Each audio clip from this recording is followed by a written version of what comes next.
Welcome to Christchurch. Welcome to the CDC. Welcome to a new exciting new season, hopefully. Okay, the first thing, of course, to remember is that the clothing we've packed in your orange bags for you today is based on where you're working in Antarctica and what particular job you're doing. And, of course, what we're going to do this afternoon is to get you to try your ECW gear on before we send you south tomorrow. Okay. They call it going to the ice. It's a simple thing to say, but the journey is profound. Tonight, they'll get warm clothes in this United States National Science Foundation warehouse in New Zealand. Tomorrow, they'll leave for Antarctica, 2,400 miles to the south.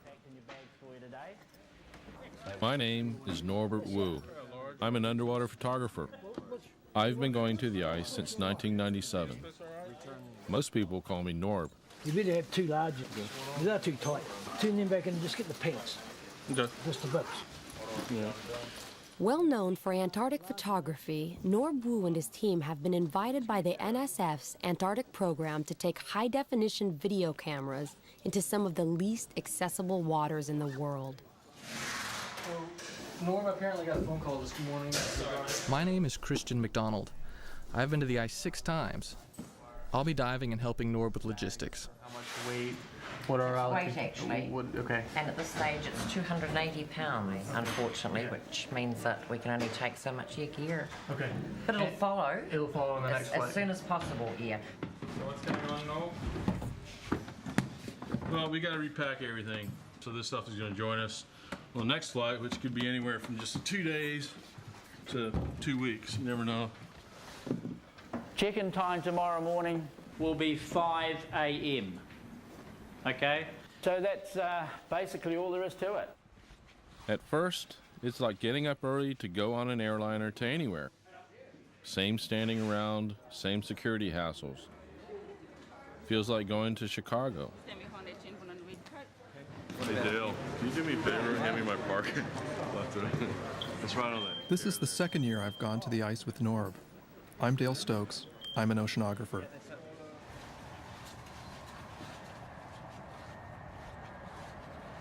This is no airliner. This is not a trip to Chicago. It's so noisy in here you can't talk. You can barely move. It will be an extremely uncomfortable 5-hour journey. About all anyone can do is think about the ice.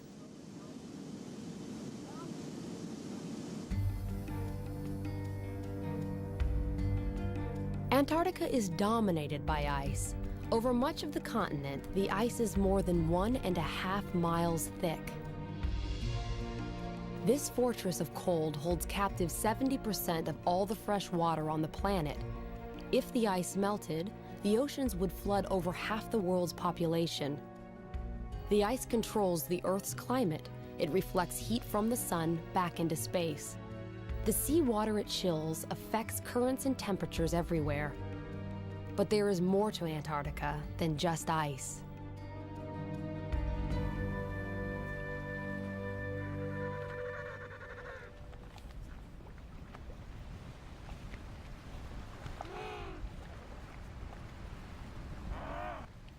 On the surface, Antarctica seems bleak with its endless cold and its flightless, awkward birds.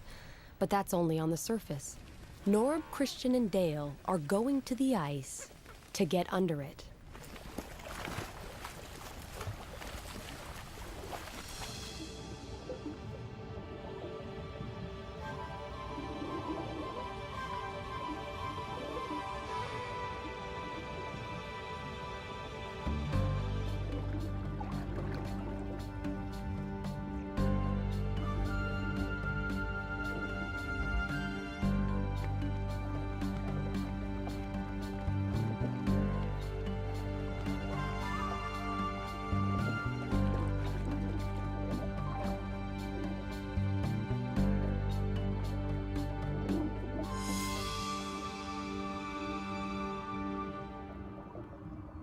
Norb's team is flying as far south as you can go and still find ocean. This is less than 900 miles from the South Pole. It's even too far south for most penguins. Out of 17 penguin species, only 2 live this close to the pole.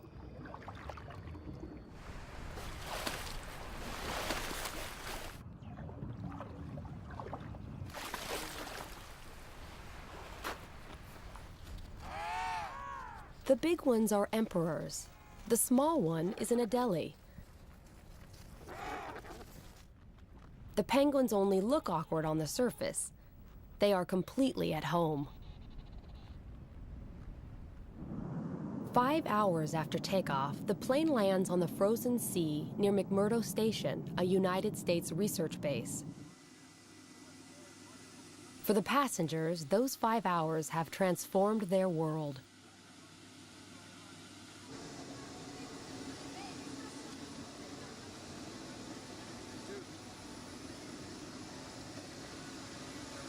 Thanks for flying with us. It's like getting out on another planet. I'm always impressed with the purity and the vastness of the ice.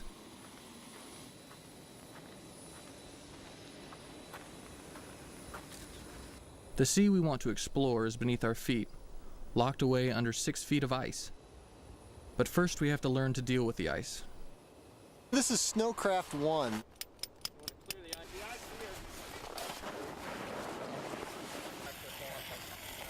This is the basic snow survival course that all field parties have to attend in order to get permitted to head out into the field. The height of the winter, as the sea ice is growing, the continent roughly doubles in size. So in a normal year, you'll pretty much see a lot of little cracks in the sea ice out here. What we're going to do here is we're just going to break out our drills and just find out how thick the ice is here. Whenever you're going to drill, and drilling is considering the potential hazards out here, that's the way you find out whether the ice you're on is safe or not.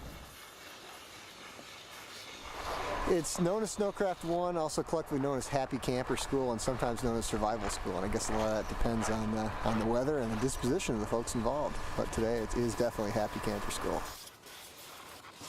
Well, this is a couch. See? This is a party couch. I think I'll turn this into like a little drink rest or a coffee table. Cool. Okay, high winds coming in from the south. You're going to have to hold on to everything you've got. You can't just take the contents of your tent and dump it onto the ground, because otherwise it's just going to blow away. And for God's sakes, you don't take the thing and try and blow into it. You're going to wind up in medical.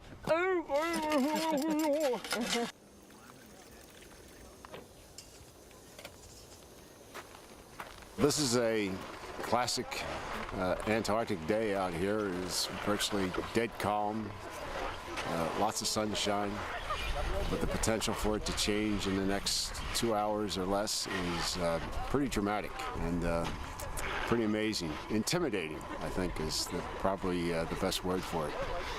The weather is just plain intimidating, the way it can humiliate you and make you feel small.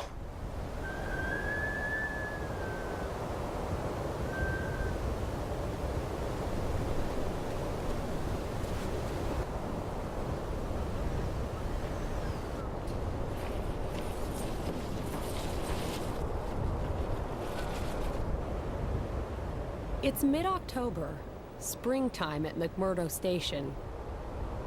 If you have any trouble at all, you just call Mag Ops and tell them you have a dive accident. They'll page everyone. Hundreds of scientists and technicians are here, but most of them, like Norb's team, are inside, getting ready for the season's work. What transportation options will be best? If you're diving locally here, the best transportation is going to be your Sprite. Rob Robbins is McMurdo's diving coordinator. He'll often dive with the team. Have a helicopter launch from here, go up there and pick you up, so. People call this place Mactown. It's a frontier outpost, a modern version of an old mining town. When the weather breaks, everyone scrambles to get out in the field. They're all chasing the most elusive kind of gold, knowledge. This year, the National Science Foundation will support 127 major research projects. The projects cover everything from microscopic worms in the ground to the movement of ice sheets, to the hole in the ozone, to the crystals made in the big volcano called Erebus, the dominant landmark here.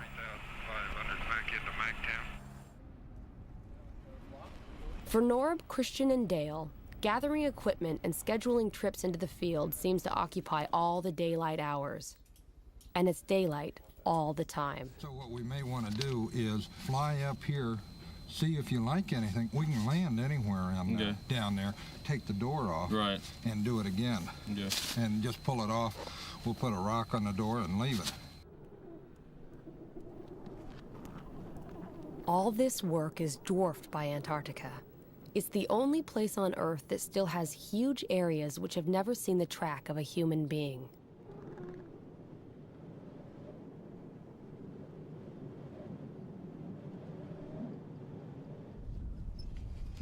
I'm so ready to dive, I'll dig with a toothpick if I have to. But we still have to plan things out with Rob. Okay, some of the Sprite accessible dive sites around here, there's a lot of good diving. At Cape Armitage, it's fairly shallow. There's a shoal there. There's a lot of anchor ice. It's really pretty spectacular. Little Razorback, which is maybe an hour away or so, a lot of big pressure ridges there, so that's a good spot. Are we going to be able to cross them? You think the travel's going to be bad? The travel, I think, is going to be pretty good. There are some cracks. You're going to want to be careful, but it's fairly safe out there.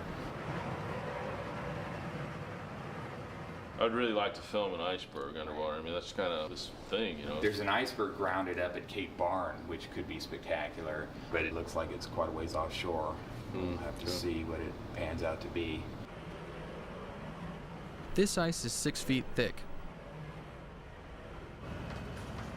It's like cutting a porthole in a concrete wall.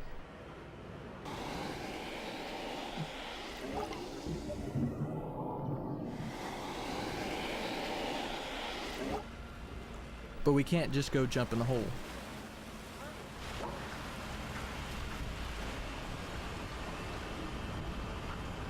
I'll come back in, blade it, then I'll bring the hut in, place the hut, we'll put snow around it, and you're down. That was great. Okay, thanks.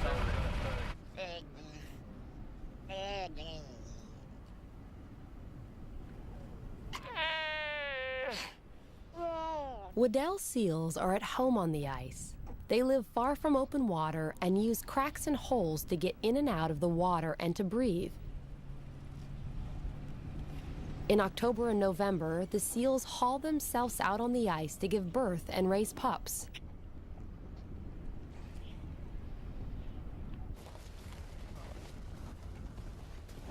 After 10 days of preparation, we're ready. I admit it, I'm a wimpy diver. I hate boats, I get seasick. This is great. No waves. You just drive out on a frozen ocean in this big red thing, which is called a Sprite.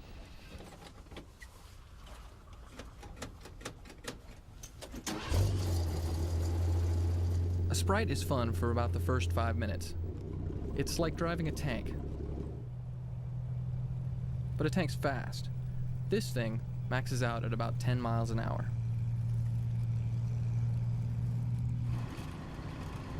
After 5 minutes, it's sheer unadulterated hell.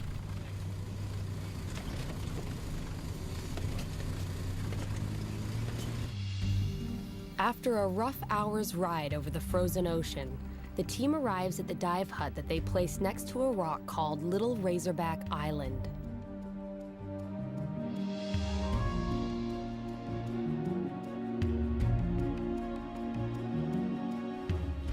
Dale will be first into the water.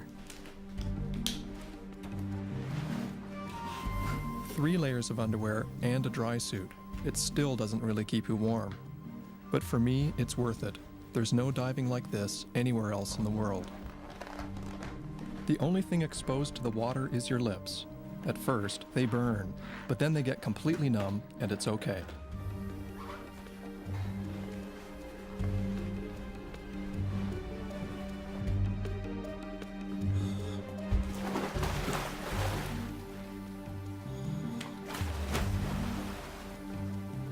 The water temperature here is 28 degrees, so cold it can freeze blood.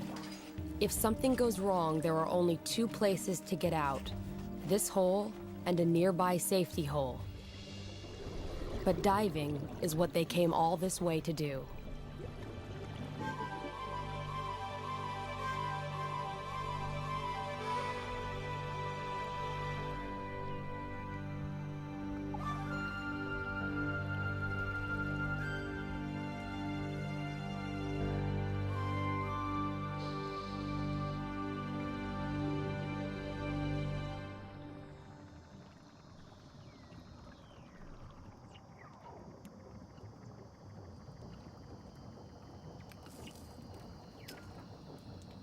The crystals on the bottom are called anchor ice. In shallow places like this, ice forms on almost anything the water touches, so it grows in kind of an ice garden.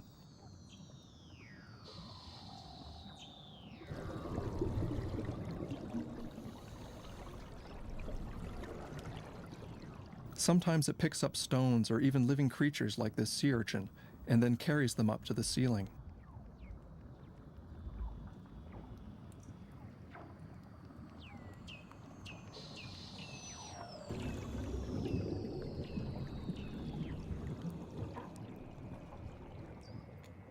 To me, these noises sound like alien radio signals in science fiction movies.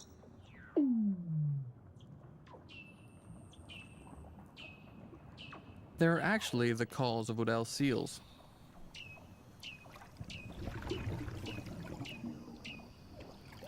The seals will go anywhere they could find a hole for air.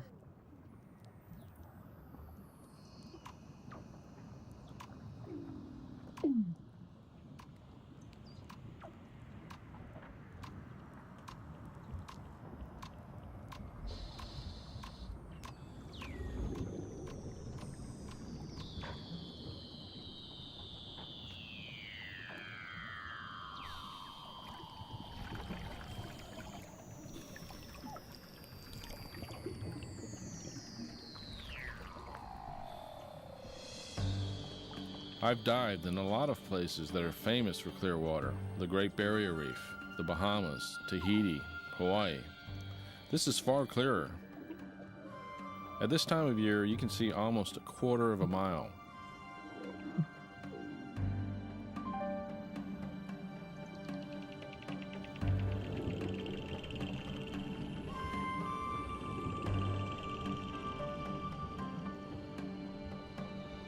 These strange things are called brine channels. Up on the surface, salt is concentrated in the frozen sea ice and makes brine, which is so salty that it stays liquid even when the surface ice cools it to extremely low temperatures. When this cold brine flows downward, it freezes the less salty seawater around it, making these tubes.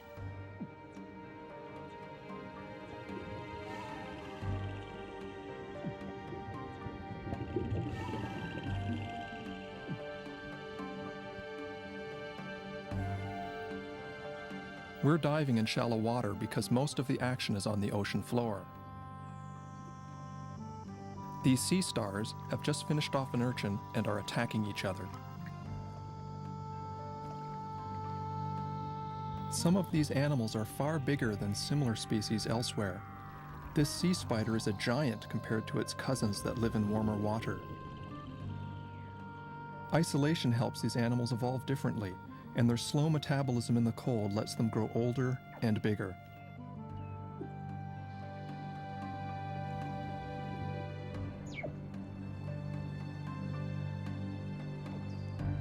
Clear water is great for us, but hard on the life here. There's been no sunlight for 4 months, so nothing has been growing in the water. Everything is hungry. This anemone may look pretty, but it's a ravenous predator. The current has carried this jelly too close to the bottom. The anemone snagged it. Sometimes they can eat an entire jelly.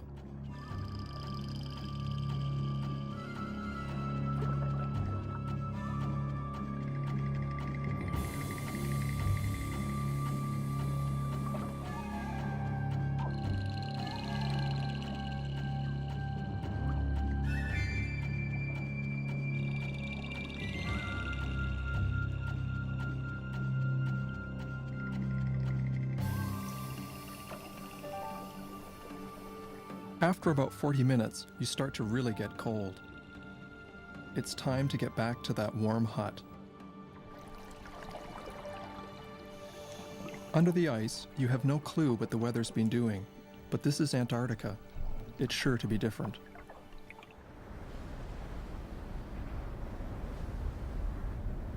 When you come out, you get oriented by looking for Mount Erebus.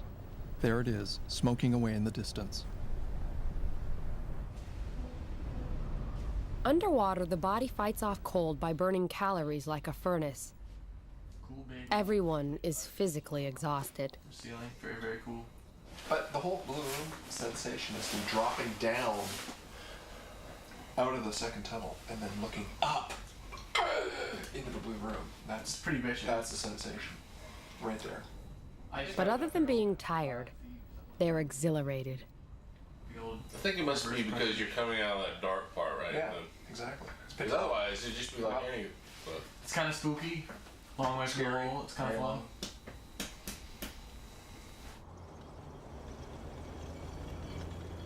The next day, they're right back out on the ice.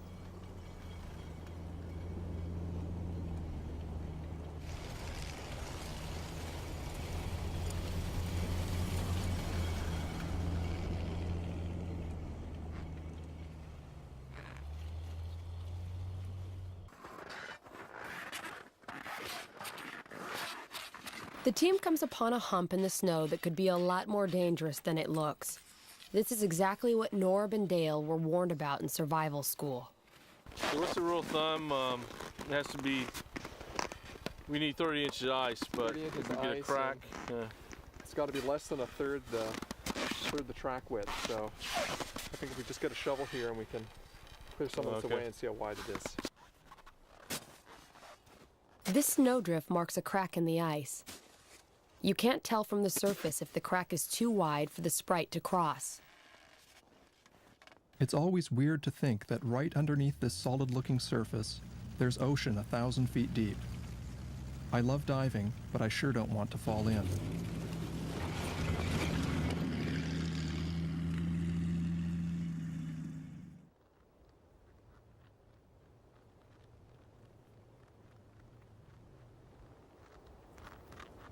The penguins know how to get around better than the team. In fact, research has shown that their funny waddle is actually very efficient.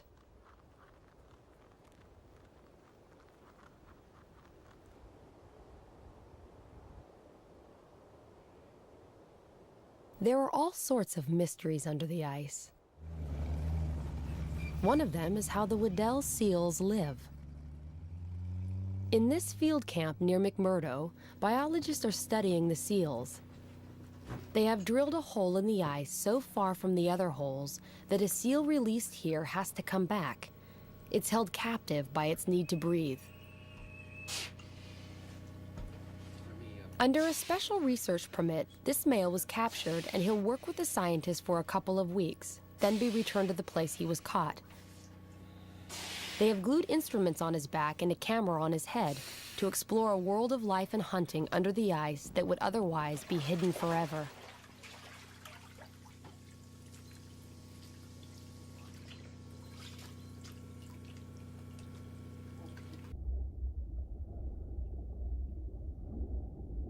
An observation chamber has been built under the ice near the hole. One of the science team is there to watch the seal's behavior.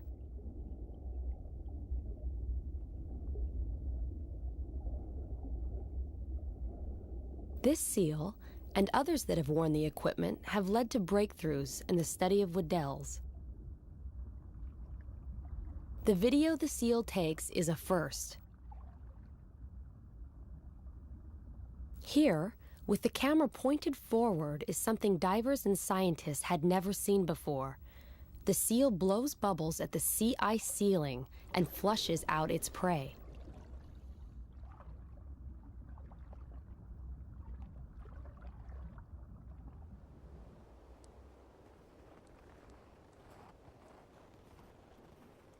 The ice is too thin for vehicles near Turtle Rock, which is the best place to see seals underwater.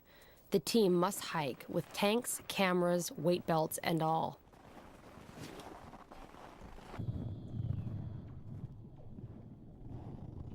Underwater, a male seal hears them approach.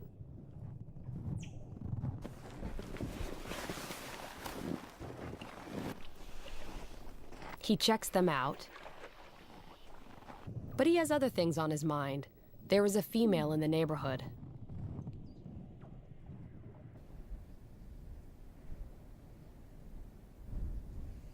There's no warm dive hut here, but that's all right. It's a balmy day, about 15 degrees.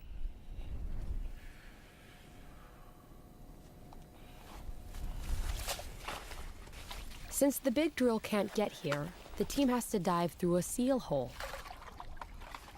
The water's constantly refreezing, but keeping the hole open is one thing the divers can do more easily than the seals. Seals have to use their teeth.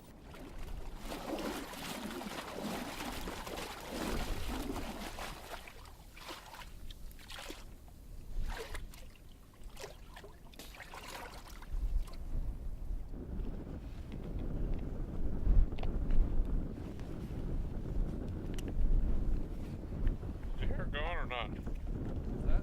Do you hear it going when I press it?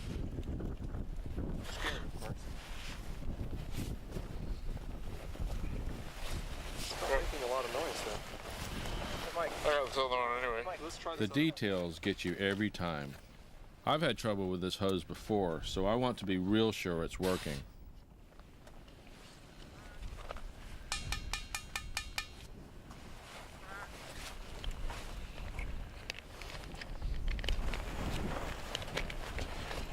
There we go.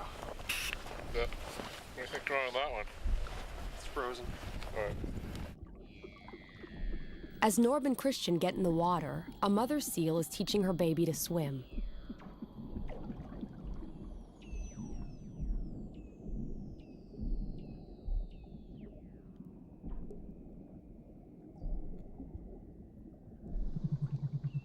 But she has other concerns too. Females, once they've given birth, are often ready to breed, and this female knows that the male is around.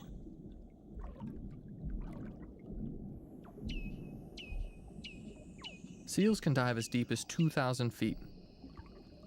They have been known to stay underwater for over an hour. But they don't get decompression sickness, the bends, which is a major hazard for divers. To prevent the bends, divers must be careful when ascending so nitrogen doesn't fizz out of their blood like bubbles in a soft drink.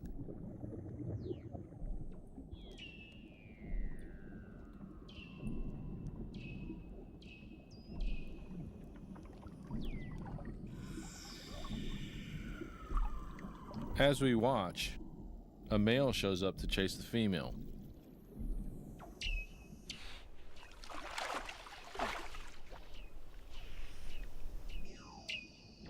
But she's not interested.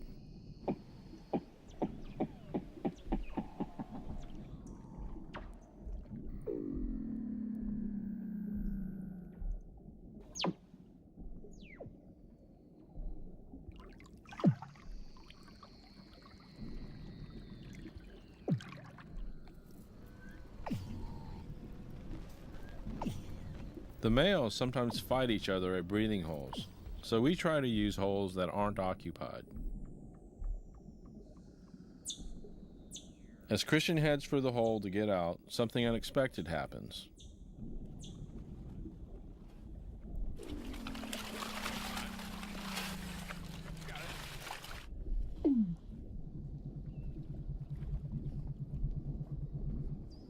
Oh! Oh my God. Please don't bite me. Please don't bite me. Please don't bite me. Oh, you're gonna get bit. He thinks it's a huge male, about to take a chunk out of a part of him that Christian doesn't want to lose.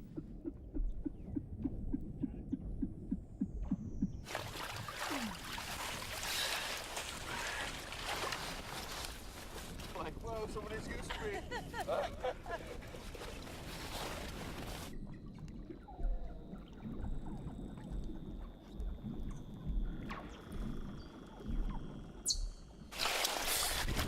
Saw that baby seal go.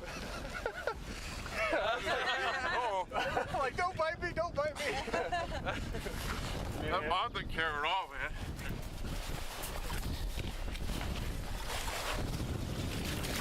Go, Is that the baby that came out then? Yeah. I was like, oh, I saw a big dude over here scraping out a hole. This big one is a leopard seal. He's near the top of the food chain. A wolf of the Antarctic. A penguin eater.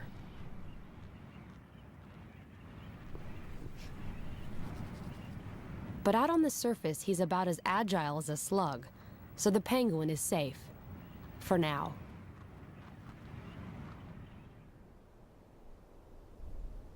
Kular Cliffs, the next dive site, is too far away from McMurdo Station for the team to use a drilling rig.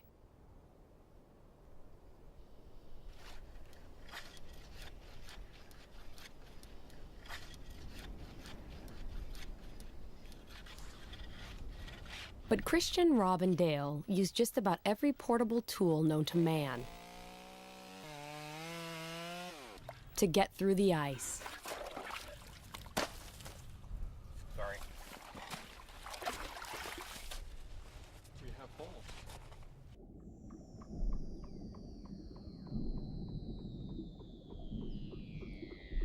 This is the type of sea star that I have never seen before, using its long arms to pick plankton out of the water as the current moves past.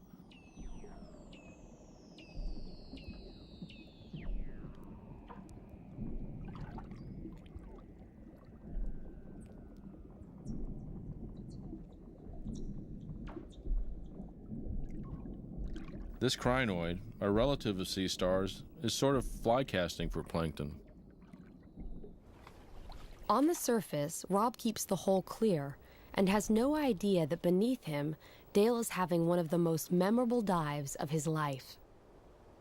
He is witnessing the effects created when snow from these cliffs melts and sinks beneath the cracks in the rocks. Under the surface, the fresh water seeping back out from the rocks is frozen by the colder seawater. It looks like a frozen waterfall.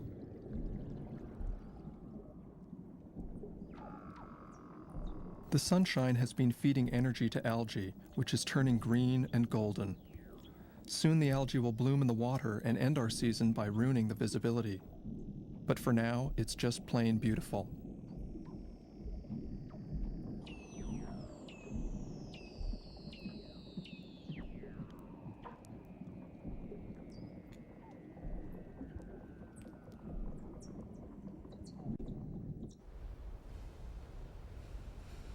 On a slope below Mount Erebus, a glacier flows to the sea from the thick ice in the interior. In some ages of the Earth's history, Antarctica's ice has flowed completely away. Today, scientists are studying this ice, trying to learn whether it is growing or shrinking and why. This simple and precarious balance between what is frozen and what is not affects everyone on Earth.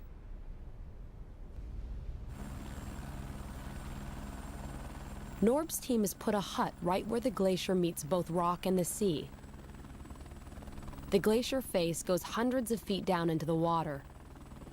Norb and Christian will dive right next to it.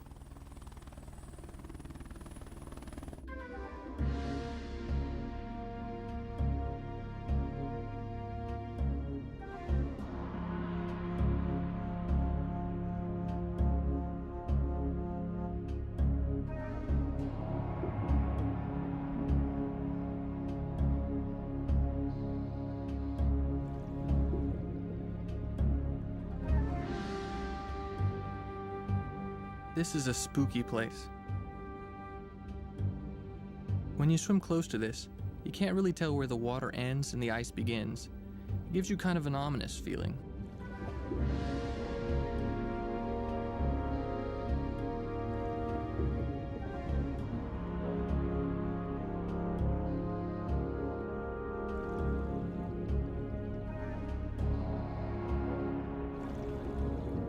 You see all this big ice, but fish live right next to it, no problem.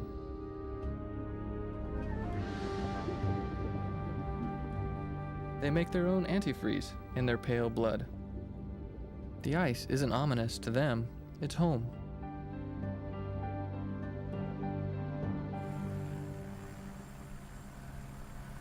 Every year, Antarctica sheds thousands of icebergs like flakes of its skin. Everyone knows that icebergs hide most of their mass underwater, which is why the team wants to shoot near one. But that, like everything else here, is going to be harder than they thought. Christian and Rob have been out for 2 days looking for bergs to explore. Their report is not good. Hey. Gotta go Cape Roberts. Well, Cape Roberts is pretty nice, but we weren't able to find any diveable icebergs. Oh, you can't? No, actually, we tried quite a bit. We spent a couple days chainsawing holes and trying things out, but doesn't look too good. No, really? So you're saying, what, out of all those bergs over there, you don't think any one of them's diveable? I don't think any of them are diveable without drilling or blasting a hole. Most of the icebergs are packed tight by the sea ice. No cracks, no openings, no nothing. And a lot of snow drifted up around each of them. We did find one berg that had kind of calved off and collapsed. And as it collapsed, it broke the surrounding sea ice around it, which looked really good. It looked like there was some thin spots we can get in, and there was a seal or two around. God, we spent like 5 hours chainsawing this thing open enough so that we could get in. Turns out, not only was it really dark and murky and kind of freaky, but when it looked as if when the iceberg calved and it broke all the sea ice around it, it pushed all that broken sea ice underneath the surrounding sea ice. So as soon as you open up a hole, it could be plugged up by this broken piece of ice that's underneath the underneath. It's dangerous. So I kind of jumped in and went down about 8 or 10 feet, and all the ice started kind of shifting around around me, and so I came back up. Didn't like it. But the team is determined to dive an iceberg and find this berg frozen in the sea ice.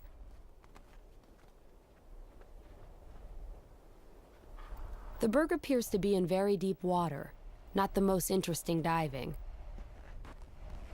But at least there's a seal hole to dive through, and what they discover is a complete surprise.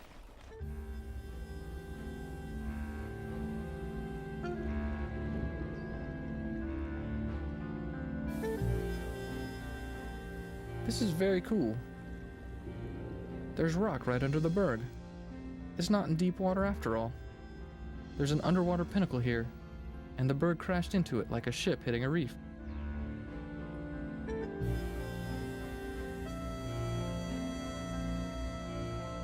But a ship would be here for centuries. It's hard to imagine, but soon this huge structure will just disappear.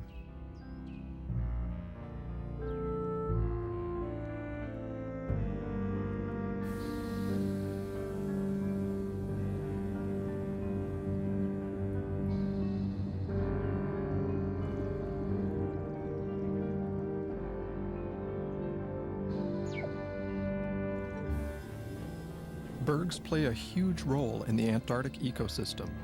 They crash into the bottom often, clearing big swaths on the seafloor for new life to colonize. Some scientists think this constant churning of the bottom is one of the reasons that life down here is so diverse.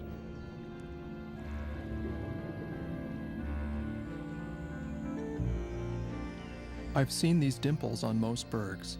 They may be caused by the way the ice is eroded by currents swirling against it.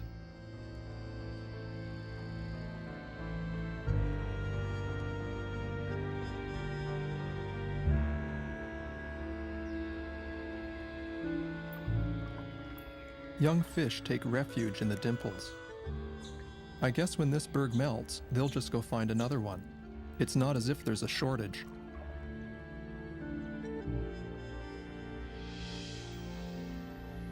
This is a desmodina, the same kind of jelly that was nailed by the anemone. It's riding higher in the current though, fishing with 40-foot long tentacles.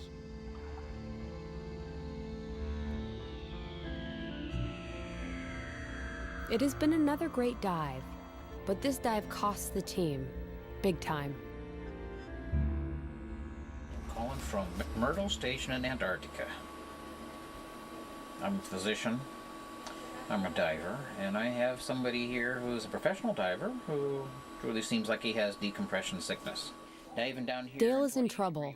He may have the bends. Diving heavily for a week. It's a sharp pain in my back, and I don't want to mess with it. If there's a bubble in there, you never know. You can be paralyzed for the rest of your life. Sometimes you just don't recover, and you can't dive ever again. Kind of a tough one. Now, we do have a chamber here, and the chamber is standing by. Might as well get in. Here we go. See ya. Imagine being told that you can no longer do something that has been a large part of your life since you were a child. 30 seconds for a descent to 60 feet. Dale has been placed in a hyperbaric chamber, an enclosure in which air pressure is first gradually increased and then gradually decreased. This shrinks the nitrogen bubbles in Dale's tissues and allows the extra nitrogen gas to safely diffuse out of his body.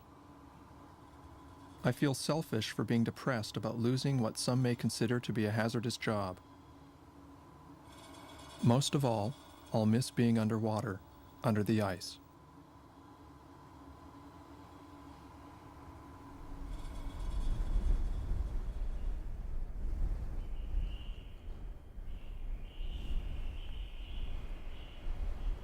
Dale will help out on the surface as the team continues diving and filming. They fly to the strangest dive site on the schedule. It's near a region called the Dry Valleys, where wind keeps the rock scoured clear of ice. At the foot of these valleys is sea ice that is unusually thick and stable. Near the ice, the National Science Foundation has built a well-equipped field camp. Here, oceanographers are studying life that is remarkably similar to what lives thousands of feet down on the ocean floor, the largest and least known ecosystem on Earth.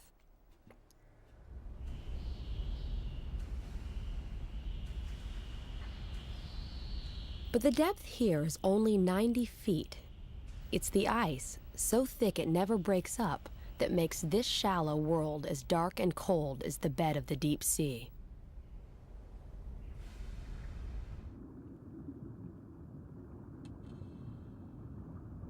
These unusual soft corals have evolved to sweep the sand for food, a behavior that has never been seen anywhere else.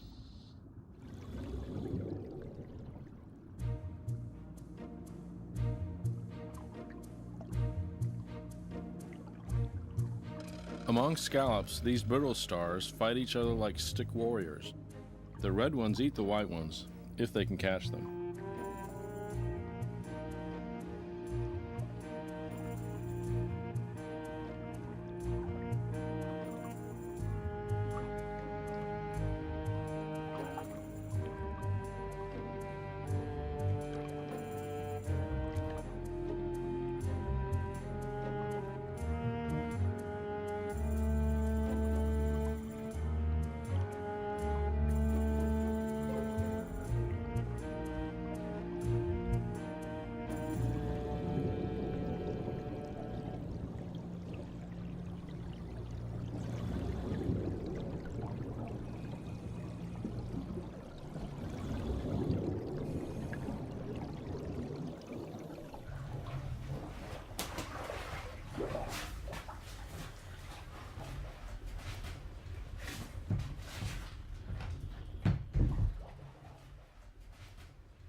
It's January. On the shore, water is cut loose by temperatures that flirt with a thaw. But summer ages quickly. The midnight sun sinks toward the first sunset of autumn, and there are new visitors to McMurdo Sound.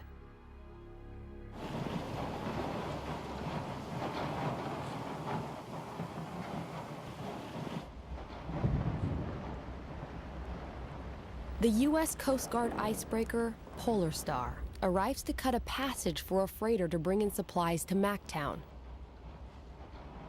In the strips of open water behind the icebreaker, minke whales appear. They're feeding on plankton that has bloomed in the water under the ice in the constant daylight.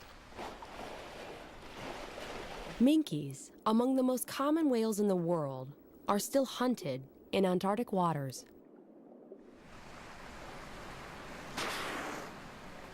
The sudden appearance of abundant food is good for them, but bad for diving. The great visibility is gone, so Norb's time here is almost over.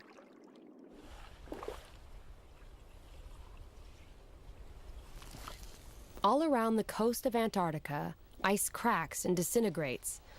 The expanse of sea ice has shrunk from its maximum of 7 million square miles to its minimum of only about 1 million. There are other visitors out there, but they're more elusive. For days, the team searches outside McMurdo, looking for the orcas that often haunt the ice edge. But day after day, the patches of water are empty. Then, in one breath, everything changes. The ice of the whole bay seems to be breaking up in front of our eyes, opening into long strips of water that are called leads.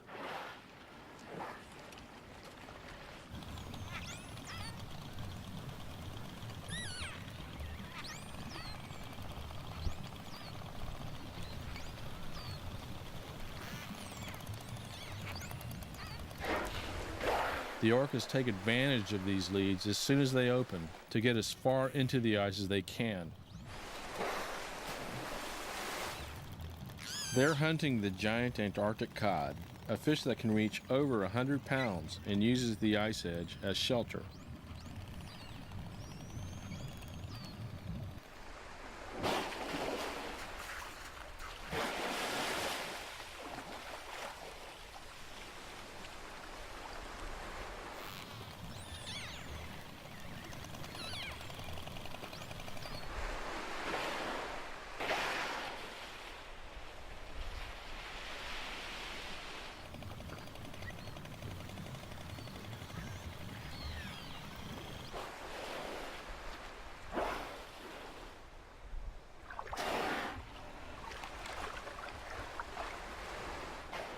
Everyone thinks that orcas eat penguins.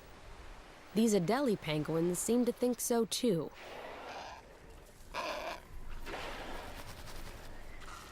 But scientists haven't actually seen a penguin eaten here, so they don't know for sure that it happens.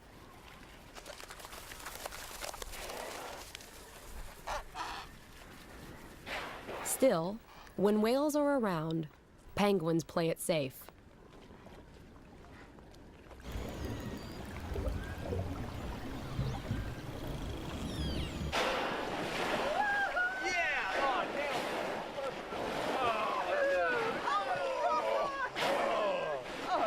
Dude, this is ridiculous.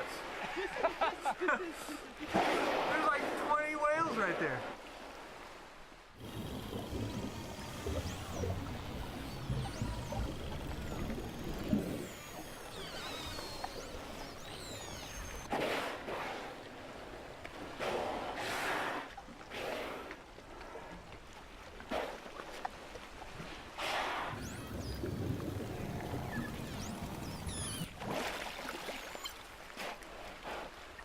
Orcas seem to watch us by doing what we call spy hopping, checking out the surface. They may also spy hop to look for new leads or to navigate back to open water.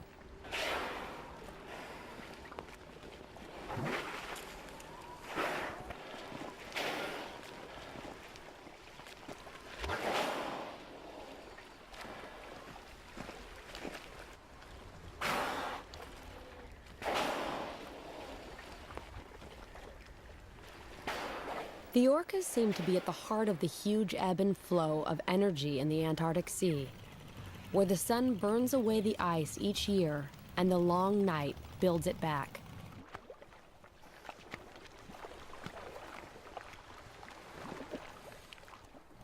On our last day, Rob is filming me with his digital camera.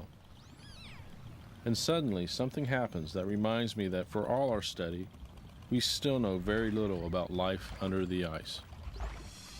The whale checks me out, then sends some kind of message, but I have no idea what it means.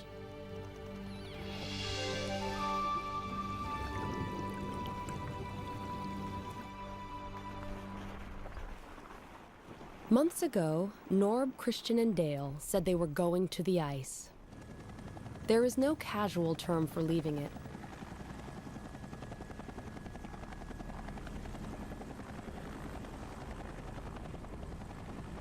They have looked in the face of glaciers and at the roots of icebergs. They have glimpsed the life that has turned this hostile place into a home. But it's tough being on the ice, and at the end of all this work and cold, the team is happy to be heading home. Antarctica is the one continent where humans may forever be strangers. But we have looked past the big white shield and have seen the beauty and mystery that the ice tries to hide.